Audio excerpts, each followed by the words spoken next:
I saw this last week. Saw it in IMAX, not 70 mil, because there's only 10 theaters in the world that let you do that. You think there'd be more, but it's okay. Saw Sinners, y'all, last week. Sinners, yes, Sinners, Sinners, Sinners, baby. It was very interesting, very good. Um, Sinners, y'all. I wanted to do this with a guest, but I'm just gonna rock out, give you my honest opinion. Had a lot of talks about it with some people, a lot of different points. Um, from what I've seen, I'll give you my opinion. My opinion is pretty good. Like a 7 out of 10 for me. Itching my eye. It was like a 7 out of 10 for me. I'm just gonna say that off rip. I think it was just a little overhyped. A little overhyped, y'all. Just a smidgen overhyped. Like like 10 out of 10. Best movie in years.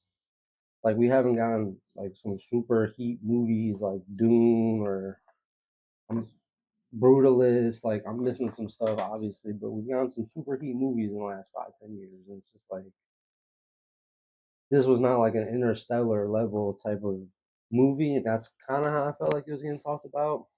So I went in there with high expectations based off the internet reaction because I was excited for this movie and I didn't think it was gonna pop off like this, but I'm glad it did. Like Coogler is a fire director, and I like Michael B. Jordan and Ludwig Göransson on the score. Like super great team, great combo. They smash projects every time. Like they're a great duo. Coogler does great work. Like I hope he keeps cooking. Just a smidge overhyped. I think this movie was trying to do too many things. It was just trying to like do too many things and fit too many themes in. I like the first hour of the movie the most. And that scene in the middle where they transition through the cultures and the music, that's the best scene. That's one of the most fire executions of a shot and an idea ever. Like that's a goated scene. And I'm liking the first hour of the movie, the dynamic of the town and how they're talking about money and like the little bit of backstory we're getting about them. I'm all in on these two characters as twins and the surrounding universe that they're building up at first. I'm like really fucking with it. Of course, it's shot beautifully, looks great, colors are great, sound design immaculate, acting on point, set design, costume, all on point, smashed. Um, but once that scene with the music, where they intertwine cultures, is done, and the vampires get into play, it kind of just like throws the movie off into a completely different direction. And the first half of the movie doesn't even feel like a vampire or a horror movie. It's more like a cultural uh, commentary movie about music and culture and like that time in history, which I felt like was the better part of the film because once it got into the vampires, it kind of got really stale.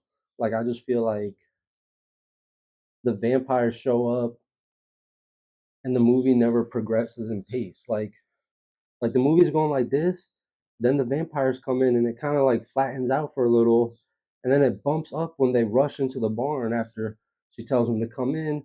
But then all our characters die right away, and then the movie's over shortly after that.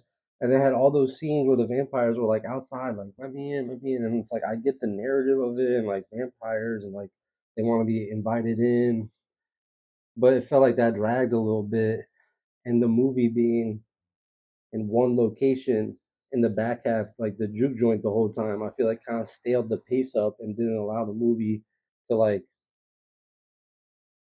push the pace and like go in different directions and like put our characters in different situations because we already have our setting established, the juke joint. So we know what it looks like. Every character's in the same building, going through the same thing, having the same moment. So it doesn't allow our characters to have individualized moments and scenes, which I also didn't like. But that's okay. Run out of breath. I just feel like I want a hand right there, like locked in. But which is okay, but for how gassed it was, it was really gassed. Like, and another thing I didn't like, I know I'm picking it apart, but I also have mentioned all the good things I did like about it. But this movie was really hyped. But I'm just kind of giving my honest thoughts about how I feel about the structure of it. I didn't like how they showed that the guitar player lived in the beginning, because then off rip in my head I was like, well, he lives, and this is the end of the movie after a night. And I feel like the movie also being a 1 day film in terms of sequence, things like that kind of stale up the potential for more things to happen. But I didn't like that they exposed that in the beginning that he lived. I feel like that took away a lot of, well, we know he lives. Like, what else? Oh, and then I like the end credit scene, but it kind of annoyed me too because I didn't during the movie when they're fighting the zombies and they break in. I didn't the vampires. I said zombies, the vampires. When they break in and he's having that one on one with himself, the vampire version of himself, and then they cut away from him when he's over him with the stake. But after he goes away, I'm like, we never saw what happened. We never saw if we killed him. The whole time I was thinking that. I was like, did he kill his brother? We don't know. And for them to reveal that information in the end credit and him to tell us that he was like, oh, I'm the one person you can't kill. You just need to promise to let Sammy live. I felt like that kind of cheapened that since we didn't get to see that interaction.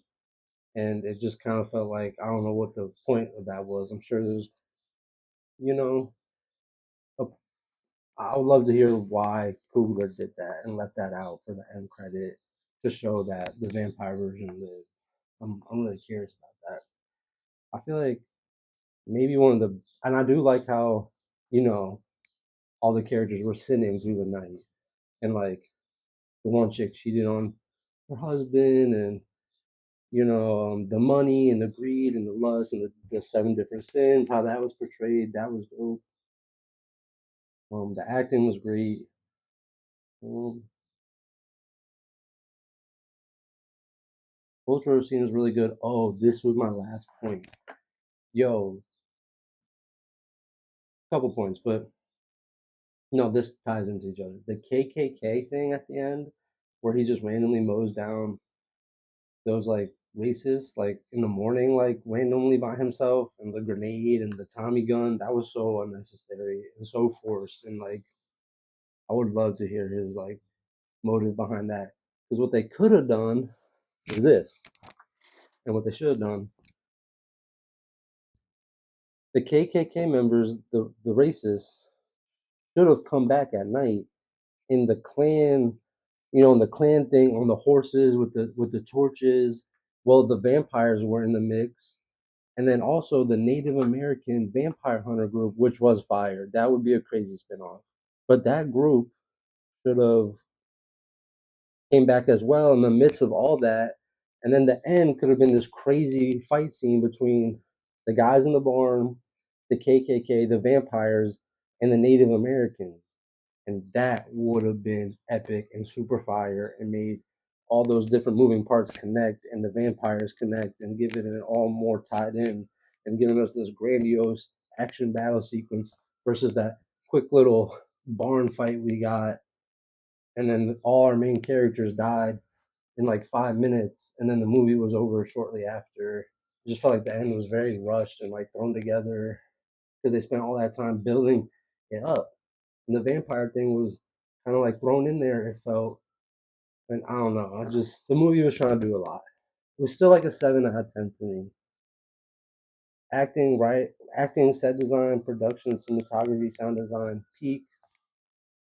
Plot just kind of like It just kind of like didn't go where I wanted with plot. It just kind of felt like we start a nightclub and then vampires show up and we all die by vampires and then we kill the vampires real quick, and I don't know, vampires had like no motive really. I understand they wanted the music to tap back into his culture because he felt like the one guy's music could help him do that, and that was cool.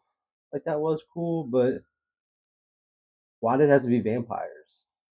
I, you know what I mean? It could have just been regular people. I don't know. Like I guess because vampires just like turn you, and it's I don't know, and it definitely wasn't a horror film, not at all, not at all. Action, action movie slash like cultural commentary period piece, music themes. Pretty good, 7 out of 10 for me. But yeah, that's my honest. I think I broke that down really well. I think my points are valid. Yeah, but yeah, so I appreciate y'all again. If you're tuning this long, we'll cut it up.